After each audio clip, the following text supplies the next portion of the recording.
Doctor Zeeshan شاہ امریکی ریاست Texas میں ایک کامیاب کینسر سرجن ہیں۔ ہسپتال میں سارا دن مریضوں کے ساتھ گزارنے کے بعد وہ گھر میں مختلف سرگرمیوں میں مشغول دکھائی دیتے ہیں۔ انہیں کتابیں پڑھنے اور موسیقی سننے کا شوق ہے۔ اس کے علاوہ وہ ویڈیو گیمز بھی شوق سے کھیلتے ہیں۔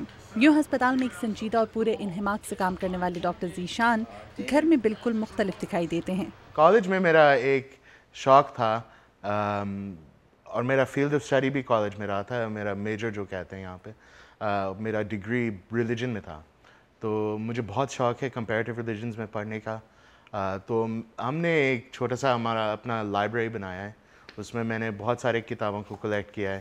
میرا ایک پیشن ہے کہ ہر مذہب کا جو کتاب ہوتا ہے وہ میں خریدتا ہوں، وہ رکھتا ہوں، تمیز سے رکھتا ہوں اور پڑھتا بھی ہوں۔ پاکستانی میوزک کا بھی بہت شوقین ہوں۔ جو آج کل کے نئے بینڈس ہیں پاکستان میں، جیسے کال، مکال حسن بینڈ، وہ سب بھی بہت امپریسو ہیں، تو میں ان کو بھی سنتا ہوں۔ اور پھر مجھے قوالیوں کا بھی بہت شوق ہے۔ ان کی اہلیہ مونا بھی ڈاکٹر ہیں اور ہارورڈ یونیورسٹی سے نیورو سرجری کی ڈگری حاصل کر رہی ہیں۔ ان کا کہنا ہے کہ ڈاکٹر ذیشان ایک اچھے شوہر اور بہترین دوست کی طرح ہیں۔ ذیشان جو ہے وہ ایک بہت ہی اچھے شوہر ہیں، بہت کوآپریٹو شوہر ہیں، اور نہ ایک اچھے شوہر ہیں بلکہ ایک بہت اچھے انسان بھی ہیں۔ گھر میں یکسر مختلف دکھائی دینے والے ڈاکٹر ذیشان کی شخصیت کا ایک اہم پہلو ان کا طب کی دنیا سے تعلق ہے۔ وہ امریکہ میں بریسٹ کینسر سے متاثرہ خواتین کی جان بچانے میں بھی اہم کردار ادا کر رہے ہیں۔ ان کا کہنا ہے کہ خواتین کو کینسر سے بچاؤ کے لیے احتیاطی تدابیر اختیار کرنی چاہیے۔ اس کا بچاؤ نیسیسریلی نہیں ہو سکتا ہے۔ ہوتا کیا ہے کہ اگر آپ ڈیٹیکٹ ارلی کر سکتے ہیں، اگر آپ اس کو جلدی سے پکڑ سکتے ہیں، پھر اس کے لیے کچھ کیا جا سکتا ہے۔ اگر آپ دیر سے بریسٹ کینسر کو پکڑیں گے تو پھر کچھ نہیں ہو سکتا ہے۔ آپ ایویلیویشن کے لیے آتے ہیں یہاں پہ بریسٹ سینٹر پہ، اور پھر ہم پیشنٹس کو اسیس کرتے ہیں، ان کا میموگرافی کرتے ہیں، فزیکل ایگزامینیشن کرتے ہیں، الٹرا ساؤنڈ بھی کرتے ہیں۔ پھر اگر کوئی ایبنارمیلٹی ہوتا ہے تو پھر ہم ڈائگنوسس کی طرف بھی جاتے ہیں کہ ہم بایوپسی بھی کر لیتے ہیں اس کا۔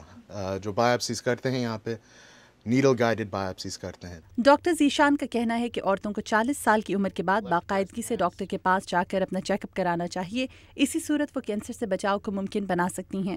بیسکلی جو ایج گروپ ہے کینسر کا، وہ ہوتا ہے کہ 50 سال کے اوپر کی عورتوں کو ہوتا ہے جنرلی اسپیکنگ، لیکن جو اسٹیٹسٹکلی نمبرز ایک دم سے رائز ہو جاتے ہیں وہ ہے 40 سال کے بعد۔ تو اسی لیے یہاں پہ امریکہ میں یہی کہا گیا ہے کہ 40 سال کے بعد ہر سال اسکریننگ کرنا چاہیے، ہر سال عورت کو ایک میموگرام تو لینا چاہیے۔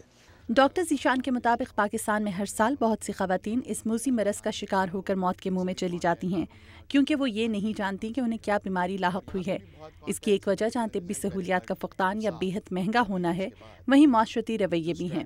اسٹریٹجی ڈیولپ ہونا چاہیے پاکستان میں، وہ ہونا چاہیے ایجوکیشن کا، کہ ہر عورت کو کم از کم کلینکل جو فزیکل ایگزام ہے، بریسٹ ایگزام خود سے کرنے کے لیے وہ کریں، تاکہ اگر کوئی پرابلم یا لمپ یا اس طرح سے کوئی چیز فیل کریں یا ڈیٹیکٹ کریں، پھر ان کو وہ ڈاکٹر کے پاس جا سکتی ہیں۔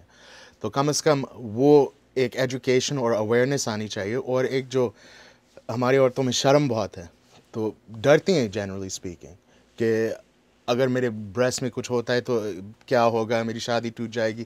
بہت سوسائٹل پرابلمس بھی ہے اس چیز میں، تو اس ڈر کو ختم کرنا ہے، کیونکہ اگر اس کو ختم کریں گے تو چانسز یہ ہے کہ زیادہ جلدی پکڑ سکتے ہیں کینسر کو۔ ڈاکٹر ذیشان کے مطابق ان خواتین میں بریسٹ کینسر کے امکانات زیادہ ہوتے ہیں جن کی ماں یا خاندان میں یہ بیماری پہلے بھی کسی کو ہو چکی ہو۔ جن عورتوں کے ماں کو یا ان کے ماں کے خاندان میں بریسٹ کینسر ہوتا ہے، تو ان عورتوں کو زیادہ اویئر ہونا چاہیے اس چیز کا کہ بریسٹ کینسر ایک چیز ہو سکتی ہے ان میں، اور ان کا جو رسک ہوتا ہے وہ زیادہ ہوتا ہے جو جنرل پاپولیشن کے سامنے ہوتا ہے۔ ڈاکٹر ذیشان شاہ کا کہنا ہے کہ پاکستان میں خواتین کے درمیان بریسٹ کینسر کے حوالے سے شعور اجاگر کرنا بہت ضروری اور وقت کی اہم ترین ضرورت ہے۔ تعلیم کے فروغ اور روایتی معاشرتی رویوں کو بدل کر ہی ہم اس بیماری کے خلاف جنگ جیت سکتے ہیں۔ مدیحہ انور، اردو VOA، ڈیلس۔